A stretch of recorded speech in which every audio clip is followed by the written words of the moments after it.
গ্রাম অঞ্চলের দৃশ্য। আমরা ছোটবেলা এই তাল গাছের তাল খাইতাম, আবার তাল নিয়ে যেতাম, মা পিঠা বানাইতো, অনেক ভালো লাগতো।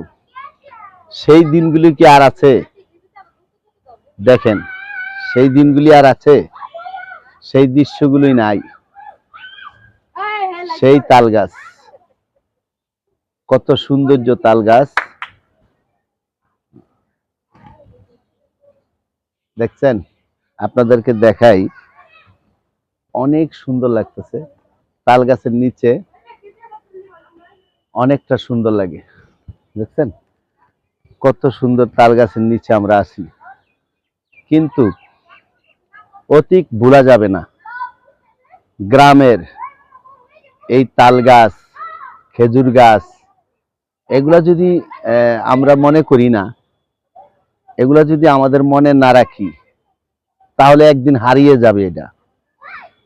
এখনকার প্রজন্মের যারা ছেলে সন্তান আছে, তারাও কিন্তু এগুলার কথা মনে করবে না, যদি কখনো আমরা মনে করি না। আমরা যদি না বলি, আমরা যদি কখনো না বলি যে এই তাল আমরা একদিন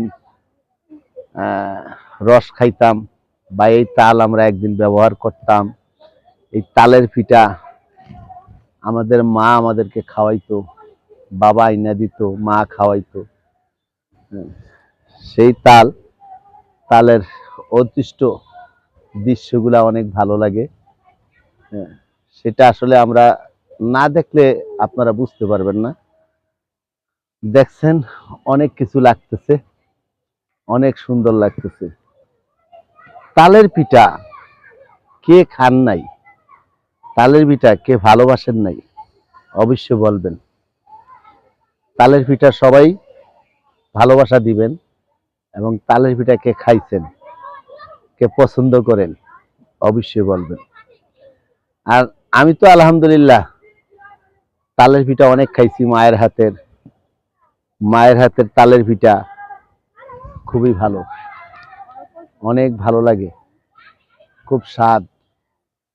আপনাদের কাছে বলার উদ্দেশ্য, আপনারা কেউ এই তালের পিঠা খেয়েছেন? দেখছেন তালের গাছ কত সুন্দর, অনেক সুন্দর। সেই তালের গাছে তাল ধরে আমরা তালের রস দিয়া পিঠা খাই, খুব ভালো লাগে। অনেক সুন্দর তালের পিঠা। গাছটা কি সুন্দর দেখেন, অনেক সুন্দর গাছ। আলহামদুলিল্লাহ, আপনাদের ভালোবাসা রইল।